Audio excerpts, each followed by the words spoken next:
à Dieu. Que le Seigneur notre Dieu nous bénisse et qu'il nous fortifie. Rendons grâce à Dieu. Dieu, notre Père, nous voulons te dire merci de nous donner l'opportunité de nous approcher de toi. Nous sommes des indignes, rachetés par la grâce de Dieu. Merci pour ton œuvre, l'œuvre de la croix. Merci, Seigneur notre Dieu, pour ta parole.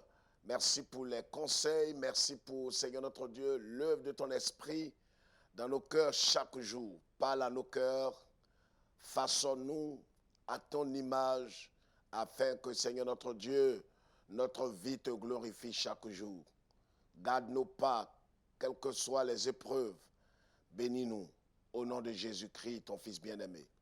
Amen.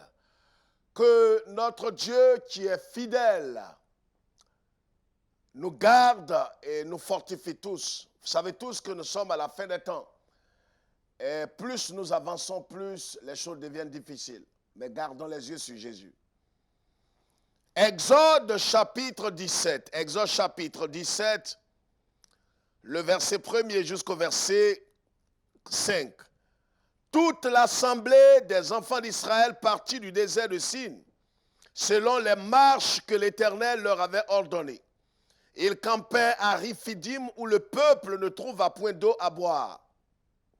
Alors le peuple chercha querelle à Moïse. Il dit, donnez-nous de l'eau à boire. Moïse leur répondit, pourquoi me cherchez-vous querelle? Pourquoi tentez-vous l'Éternel? Le peuple était là, pressé par la soif, et murmurait contre Moïse, disait, pourquoi nous as-tu fait monter hors d'Égypte pour me faire mourir de soif avec mes enfants et mes troupeaux?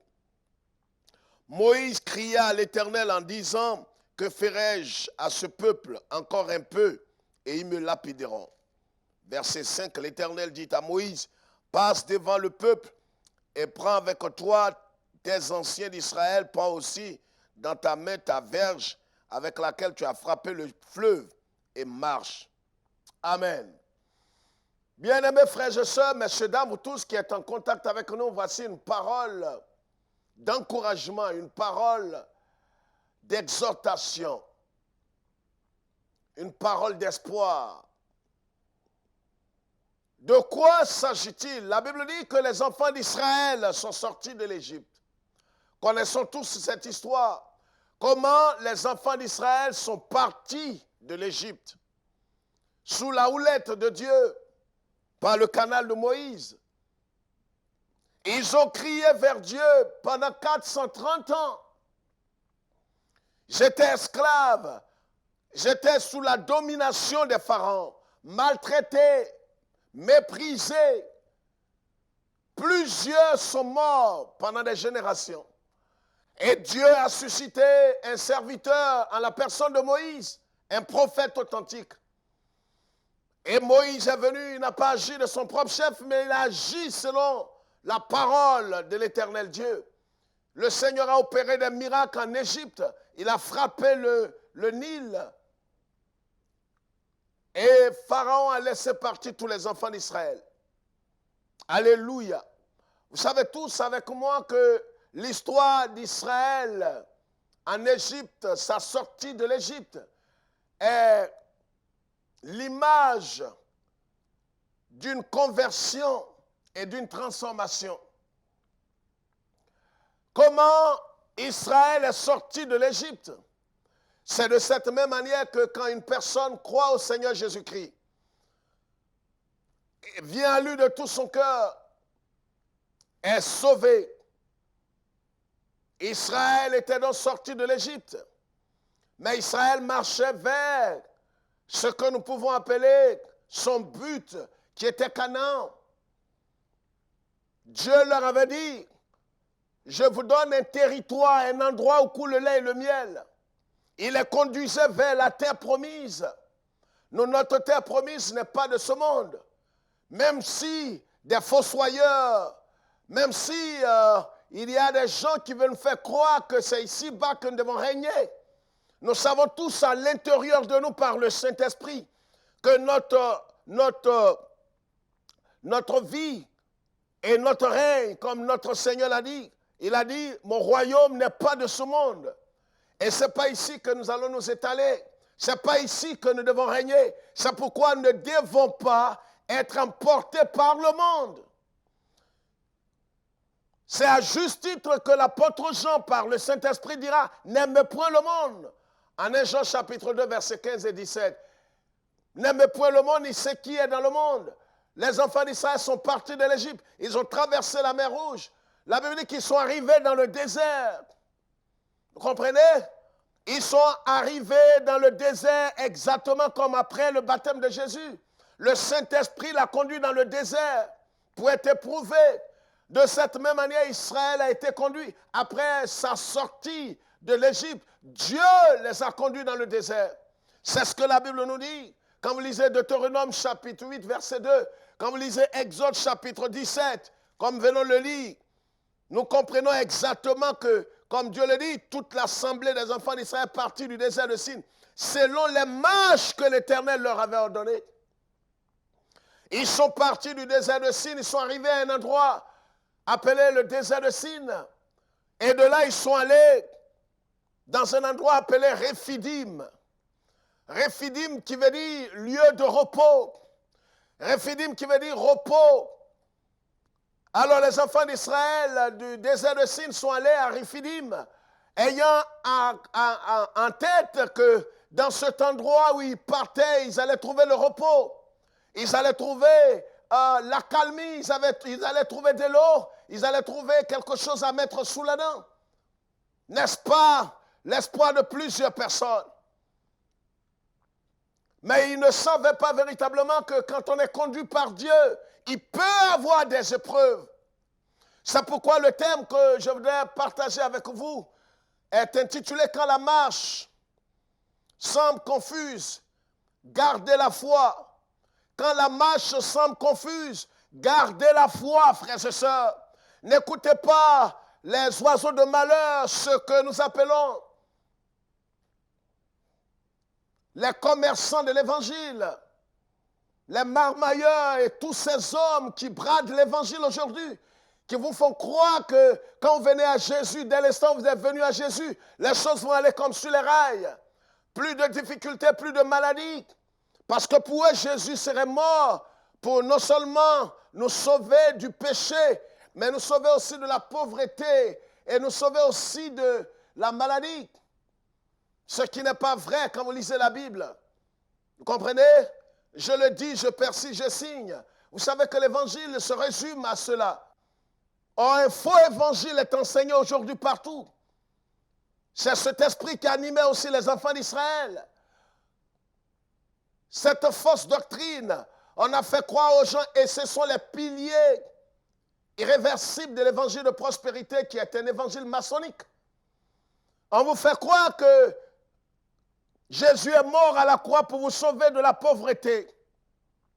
Jésus est mort à la croix du calvaire pour vous sauver de la maladie. Jésus est mort à la croix du calvaire pour vous sauver du péché. Ce qui est vrai, Jésus est mort pour nous sauver du péché. Vous comprenez? Les conséquences du péché, Jésus les règle. Mais exclusivement, Jésus est mort pour nous sauver du péché. C'est pourquoi l'ange dira à Marie, en Matthieu chapitre 1, le verset 20 et 21, « Le Saint-Enfant qui naîtra de toi sauvera son peuple du péché. » Jean-Baptiste dira en Jean chapitre 1, le verset 29, « Voici l'agneau de Dieu qui ôte le péché du monde. » Voyez, la mort de Jésus est étroitement, exclusivement liée au péché. Quand l'homme a péché, était privé de la gloire de Dieu. Ce n'est pas une histoire de pauvreté ou de maladie. Jésus guérit, Jésus bénit, mais il le fait de façon souveraine. Mais la raison principale pour laquelle Jésus est mort à la croix, Jésus est mort pour nous racheter du péché. Vous comprenez? Ce n'est pas la pauvreté qui met une séparation entre nous et Dieu. Ce n'est pas la maladie qui met une séparation entre Dieu et nous. C'est le péché qui met une séparation entre Dieu et nous. Vous comprenez? C'est pourquoi ne restez pas dans la confusion. Quand la marche avec Christ semble confuse, quand la marche avec Christ semble sans espoir, alors gardez la foi. Ayez les yeux sur Jésus. Ne désespérez pas. Je ne sais pas ce que vous êtes en train de traverser. Je ne sais pas ce que vous êtes en train de vivre aujourd'hui. Peut-être que ces commerçants de l'évangile, ces agents marketing vous ont fait croire ceux qui parlent de l'évangile sans véritablement la croix de Christ. Ils vous ont fait croire que venez dans notre église, comme cela est d'actualité aujourd'hui. Venez voir notre prophète illuminé. Venez voir le bishop, l'archevêque. Venez voir ce vendeur d'illusions évangéliques. Et vous allez avoir la solution à tous vos problèmes. On ne bradit que le miracle, la guérison et ceci. On ne parle pas de repentance et du salut de l'âme. C'est pas ce qui préoccupe la plupart. Même plusieurs dénominations respectées et respectables sont tombées dans la danse. Les enfants d'Israël, vous savez qu'ils sont arrivés là à Riphidim, le lieu de repos, mais à leur grande surprise, il n'y avait pas d'eau. Quelle tragédie et quelle confusion. Il n'y avait pas d'eau. Messieurs, dames, voici aujourd'hui ce qui arrive. Il n'y avait pas d'eau à Riphidim. Il n'y avait pas de repos véritable. Et pourtant, la Bible dit que c'est Dieu qui les a conduits. Vous m'entendez, les prospéritistes. Les gens disent aujourd'hui, mais si véritablement Dieu est avec vous, où sont les signes qui montrent que Dieu est avec vous? C'est vrai. Où est l'abondance? Où est la prospérité matérielle? Pourquoi est-ce que vous êtes endetté? Pourquoi est-ce que vous n'avez pas d'argent? Pourquoi est-ce que vous êtes encore malade? Pourquoi? Et plusieurs sont désabusés aujourd'hui. Parce que l'évangile qu'ils ont reçu leur a fait croire que quand on venait à Jésus, c'est fini, les choses vont aller comme, voyez, dans un champ de roses.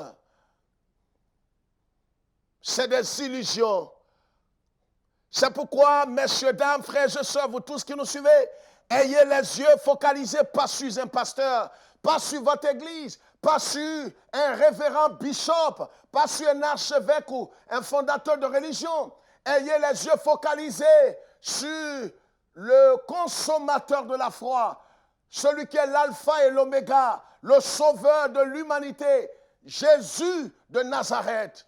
Pas sur un homme, pas sur la doctrine de votre église, pas sur le pape, pas sur la Vierge Marie, mais sur Jésus-Christ. C'est lui, la Bible dit, il n'y a de salut en aucun autre nom. Il n'y a de salut en aucun autre nom sous les cieux par lequel nous pouvons être sauvés, si ce n'est dans le nom de Jésus-Christ. Il n'y a de salut en aucun autre. Il n'y a de salut en aucun autre. Vous comprenez?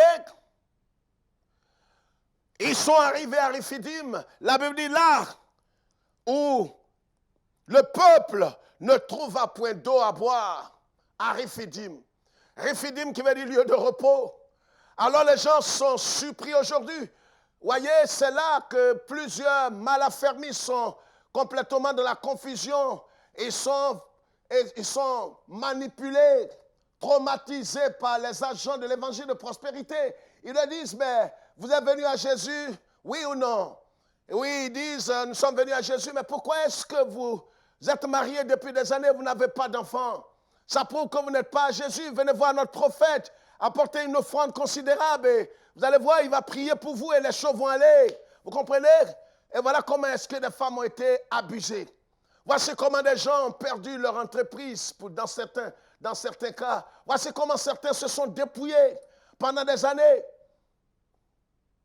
Parce que ces charognards évangéliques, ces loups ravisseurs, ils vivent sur le dos des brebis mal affermies. Laissez-moi vous dire une chose au nom du Seigneur. Bien-aimés frères et sœurs, quelle que soit votre maturité, quelle que soit votre sincérité, quel que soit votre amour pour le Seigneur, il viendra un temps dans la marche où les choses seront compliquées, les choses seront insoutenables, humainement parlant. Vous allez penser que c'est terminé. Peut-être que vous êtes mariés depuis des années. Vous êtes mariés selon la voie du Seigneur. Vous êtes mariés selon les normes de la parole de Dieu, dans la chasteté, dans la sainteté. Mais malgré cela, depuis des années, vous n'avez pas d'enfants. Les prophètes vous ont dit non, c'est la malédiction ancestrale, c'est la malédiction parentale, c'est la malédiction maternelle. Et les gens racontent des choses. qui n'ont rien à voir avec la Bible. La Bible dit, il n'y a plus de condamnation ni de malédiction pour ceux qui sont en Christ. D'où tirez-vous cette doctrine commerciale, cette doctrine pécuniaire, cette doctrine pour enrichir et embellir votre vente? Où tirez-vous cette doctrine? Les enfants d'Israël étaient dans la confusion. C'est pourquoi ils ont menacé Moïse. Aujourd'hui, c'est ce que tout le monde veut entendre. On veut entendre l'évangile qui vous dit que vous allez régner, vous allez percer, vous allez dominer. Mais ils ne veulent pas entendre parler de la croix, qu'il aura des difficultés et que ce que Dieu cherche dans la marche, ce n'est pas votre confort, ce n'est pas forcément votre épanouissement, ce n'est pas forcément votre richesse, mais c'est de vous amener à être semblable à l'image de son Fils bien-aimé, à incruster dans votre cœur, dans votre caractère, le caractère de Jésus-Christ. Voilà ce que Dieu poursuit. Dieu ne poursuit pas votre fortune. Dieu ne poursuit pas votre enrichissement. Dieu ne poursuit même pas forcément votre santé. Ce que Dieu poursuit, c'est de vous amener à être semblable à l'image de son Fils. Et si cela doit passer par votre richesse, cela doit passer par votre guérison, cela doit passer par l'enfantement, Dieu le fera. Mais le but qu'il poursuit, ce n'est pas votre enrichissement. Ce n'est même pas votre confort physique et matériel. Ce que Dieu cherche par-dessus tout, c'est votre salut, non seulement votre salut, mais vous amener dans une maturité spirituelle. Est-ce que cela veut dire qu'il va négliger des choses élémentaires pour votre vie? Non, mais il le fera selon sa souveraineté. Ce n'est pas vous qui allez manipuler Dieu. Ce n'est pas vous qui allez contraindre Dieu. Ce n'est pas vous qui allez mettre une pression sur Dieu. Parce qu'on enseigne dans certains milieux que vous pouvez mettre la pression sur Dieu. Je parle du Seigneur Jésus-Christ. Vous ne pouvez pas mettre de pression sur Dieu. Dieu est Dieu. Ni vos prières, ni vos jeûnes, ni votre offrande ne peut mettre une pression sur Dieu. En ce moment, il n'est plus Dieu. Notre Seigneur est souverain. Il est souverain. C'est l'autorité souveraine. Il agit de son propre chef, en son temps, au temps Kairos. Et quand il le fait, c'est pour notre bien-être. Vous savez, je le dis toujours que Dieu peut venir tard, mais il ne sera jamais en retard dans votre vie, ni en retard dans votre foyer, ni en retard dans vos affaires, ni en retard dans votre vie. Il ne sera jamais en retard. Il peut venir tard comme il a fait au tombeau de Lazare. Ses sœurs pensaient que c'était terminé parce que ça fait 4 jours qu'on l'a enterré. Mais Jésus est venu tard. Il est venu tard, mais il n'était pas en retard. Pourquoi? Parce que c'est lui l'alpha et l'oméga. C'est pourquoi n'empruntez pas des raccourcis. N'allez pas vous compromettre dans les loges. N'allez pas vous compromettre comme cela se voit aujourd'hui dans plusieurs milieux évangéliques. Des magiciens, des pédés, des lesbiennes, des voleurs. On n'ose pas en parler. L'Église est infiltrée des imposteurs, des cyniques. L'Église est infiltrée. Mais on n'ose pas en parler de peur de perdre nos offrandes et nos dîmes. C'est de cela qu'il s'agit. Parce que si vous mettez l'accent sur ces choses, vous n'allez plus avoir de membres. Malheureusement, ces hommes qui étaient considérés comme des exemples et des modèles dans le milieu évangélique sont devenus apostats la plupart, déchus. Ils poursuivent aussi l'argent. Ils ont un ministère du ventre. Quelle tristesse! L'Église va mal et très mal. Les enfants d'Israël sont arrivés à Riphidim. La Bible dit là, il n'y avait pas d'eau, il n'y avait pas de repos. Comment dans un lieu de repos? C'est Dieu qui les a conduits. Les gens disent, mais si c'est Dieu qui t'a mis dans ce foyer, pourquoi tu n'as pas d'enfants? Voilà la question aujourd'hui. Les gens vous diront, mais si réellement ton foyer est béni de Dieu, pourquoi tu n'as pas d'enfants? Les femmes sont troublées. Des centaines de personnes nous ont appelés, pasteur, je ne comprends plus rien. Je me suis marié conformément à la parole de Dieu. Je me suis marié selon la volonté du Seigneur, mais je n'ai pas encore d'enfant. Laisse-moi te dire, madame, laisse-moi te dire, ma soeur, le Seigneur, notre Dieu, est vivant. J'ai vu des dizaines de femmes dans notre ministère avoir des enfants, des femmes stériles. J'ai dit une dizaine de femmes que j'ai vues avoir des enfants par la souveraineté de Dieu. Nous avons prié pour certaines qui n'ont pas eu d'enfants, mais la plupart ont eu des enfants. Même la femme d'un chef religieux qui est différent de la religion chrétienne, a eu son enfant. Les photos sont là. Ça veut dire que notre Seigneur agit encore aujourd'hui. La Bible dit qu'il est le même hier, aujourd'hui, éternellement. Jésus est vivant. Il est souverain. Il guérit. Les cancéreux sont guéris. Les aveugles voient. Jésus agit encore. Mais voyez, ce n'est pas les miracles qui doivent nous motiver. C'est la délivrance du péché. C'est le salut éternel qui nous intéresse. Les enfants d'Israël sont arrivés là. Qu'est-ce qui s'est passé? Ils n'ont pas eu d'eau. Ils n'ont pas trouvé le repos escompté. Frères et sœurs, messieurs, dames, si vous êtes dans cette situation, gardez les yeux sur Jésus. Ayez foi en lui. Les enfants d'Israël étaient apeurés. Les enfants d'Israël étaient oppressés. Les enfants d'Israël étaient pressés aussi. Ils étaient agités. Vous voyez, face à la situation, à l'épreuve, on est agité. On est perturbé. On se demande s'il y a encore de l'espoir. Parce que dans le désert, comment Dieu les conduit par sa propre main. Et puis, au bout du compte, il n'y a pas ce qu'ils attendaient. Quand la marche semble confuse, gardez la foi. Messieurs, quand la marche semblera confuse pour toi, garde la foi. Madame, quand tu verras tout en noir, en gris, garde la foi.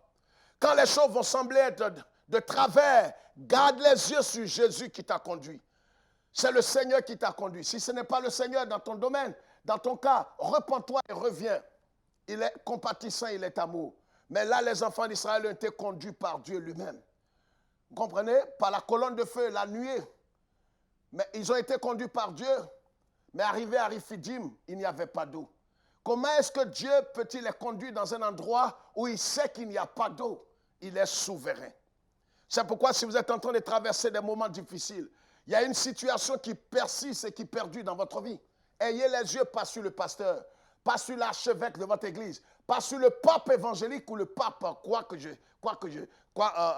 je sache. Ayez les yeux sur Yeshua, sur le Seigneur Jésus-Christ. C'est lui qui est l'auteur de notre foi. C'est lui qui est le rémunérateur véritable. C'est sur lui que nous devons compter. C'est lui qui est le rocher des siècles. Ne mettez pas votre foi dans un homme.